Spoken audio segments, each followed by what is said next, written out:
आज हम अनंत लंबाई के एक समान आवेशित सीधे तार के निकट वैद्युत क्षेत्र की तीव्रता का व्यंजक का निगमन करेंगे या इसको प्रूफ करेंगे, सिद्ध करेंगे। तो माना कि अनंत लंबाई का एक समान रूप से धनावेशित चालक तार है। धनावेशित का मतलब कि इससे इलेक्ट्रॉन हटाए गए हैं या निकाले गए हैं, है ना।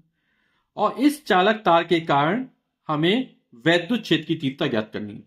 अब यहां पर गॉस के नियम का उपयोग होगा, यानी ये गॉस के नियम के प्रयोग पर आधारित व्यंजक है। यहां पर इस चालक तार से स्मॉल आर दूरी पर एक बिंदु P है और इस बिंदु P पर हमको वैद्युत क्षेत्र की तीव्रता ज्ञात करनी है।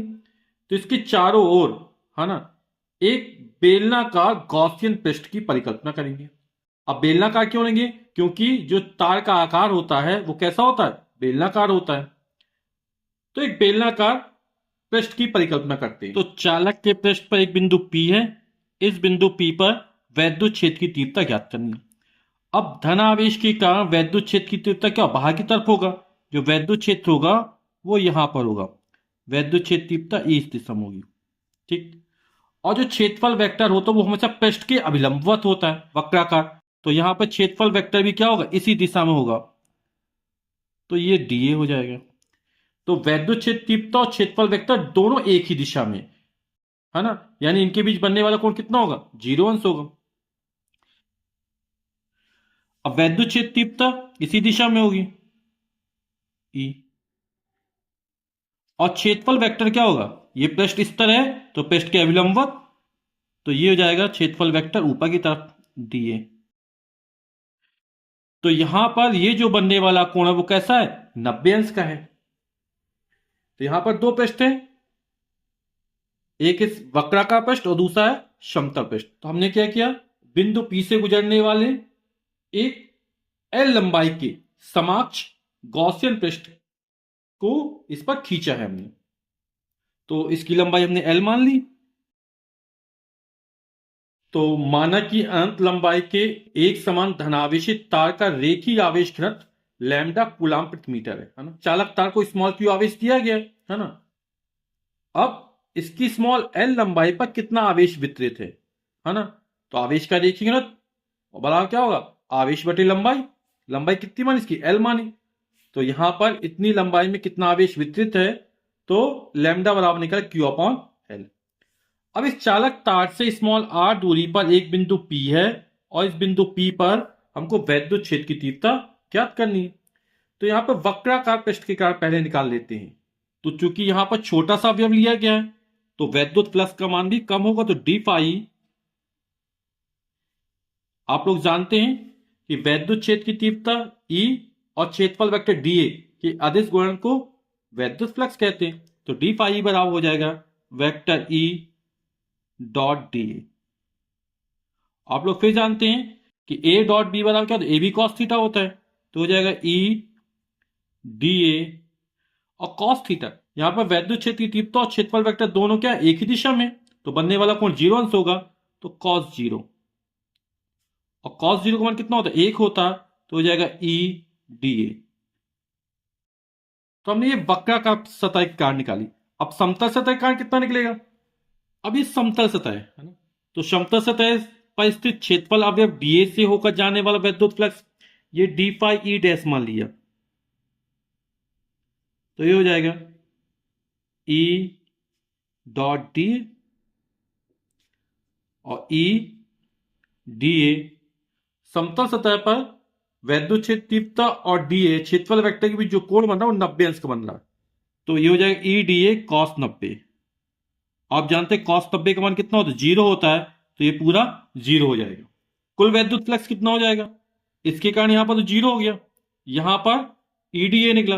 तो कुल वैद्युत फ्लक्स हो जाएगा ईडीए, कहां? छोटे से अवयव के कारण जो निकाले गए हैं। अतः गॉसियन पृष्ठ से गुजरने वाला कुल वैद्युत फ्लक्स हमने छोटे छोटे अवयवों से बना इसको माना हुआ है। तो संपूर्ण अवयव का कारण क्या होगा, है ना। तो क्या करेंगे? समाकलन कर देंगे। यहां पर वक्र सतह के कारण ही वैद्युत फ्लक्स निकल रहा है, समतल सतह के कारण कितना? 0 है। तो यहां पर इस पूरे क्या कर देंगे? समाकलन कर देंगे। तो कुल वैद्युत फ्लक्स हमने मान लिया फाई ही है। तो फाई बराबर क्या होगा? समाकलन क्षेत्रफल समाकलन, क्योंकि यहां पर कैसा है? पृष्ठ पर निकाला गया है। Vector E dot D A, और ई डॉट डी ए में ये वाला ई डी ए आएगा, समाकलन ई डी ए। चूंकि इस चालक तार से यहां पृष्ठ की दूरी सभी जगह एक समान है, तो वैद्युत क्षेत्र तीव्रता सभी जगह एक समान, वैद्युत क्षेत्र तीव्रता सभी जगह एक समान है, तो इसको बाहर निकाल लेंगे क्योंकि ये स्थिर हो जाएगा ए डी ए। अब डी क्षेत्रफल है ना। आप लोग जानते हैं कि बेलन का वक्र पृष्ठ कितना होता है, 2 पाई आर एल होता है, जहां एल क्या है, इसकी लंबाई हो गई, आर क्या है, बेलन की त्रिज्या हो गई। तो यहां पे हो जाएगा ई, और ये पूरे का समाकलन करेंगे, इस पूरे का मान कितना होगा, यहां पर 2 पाई आर एल हो जाएगा, बेलन का वक्र पृष्ठ। तो फाई का मान निकला है हमारा ई इंटू 2 पाई आर एल, इसको समीकरण नंबर 1 मान लेते हैं। तो गॉस के प्रमेय से आप जानते हैं कि किसी बंद पृष्ठ से गुजरने वाला वैद्युत फ्लक्स उस पृष्ठ द्वारा परिबद्ध कुल आवेश का 1/ε0 गुना होता है, और वैद्युत फ्लक्स लिखते हैं फाई से लिखते हैं, तो फाई बराबर हो जाएगा Q/ε0। इसको मान लेंगे समीकरण नंबर 2। अपन ने कहा था लैम्डा बराबर Q/L, तो क्यू आर क्या होगा, एल इंटू लैम्डा हो जाएगा, तो यहां पर वैल्यू रख देंगे, तो क्यू की जगह L into lambda upon epsilon 0, इसको मान लेंगे समीकरण नंबर 2, फाई बराबर। अब यहां पर फाई का मान ये, फाई का मान ये, दोनों एक समान होंगे, तो राइट हैंड साइड क्या है, बराबर कर देते हैं, क्योंकि लेफ्ट हैंड साइड कैसी है, बराबर है। तो ई 2 पाई आर एल बराबर हो जाएगा L lambda upon epsilon 0। Small L से स्मॉल एल कैंसिल हो जाएगा, तो ई का मान निकल आएगा, यहां से बचेगा लैम्डा अपॉन, ये पूरी संख्या इसके नीचे चली जाएगी, तो हो जाएगा 2 पाई एप्सिलॉन 0 इंटू आर। या इसको 4 पाई एप्सिलॉन की फॉर्म लिखना हो तो 2 का अंश में गुणा कर देंगे, 2 का हर में गुणा कर देंगे, तो हो जाएगा 1/4 पाई एप्सिलॉन 0, और हो जाएगा 2 लैम्डा अपॉन आर। तो यही वैद्युत क्षेत्र की तीव्रता का सूत्र है।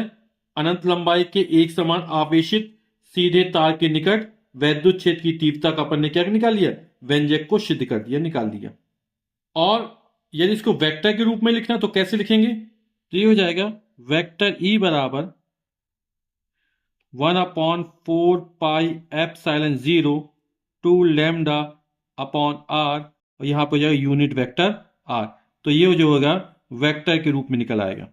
और जो यूनिट वेक्टर आर है उसकी दिशा क्या होगी, तो सदिश आर की दिशा में ये क्या है, एकांक वेक्टर है।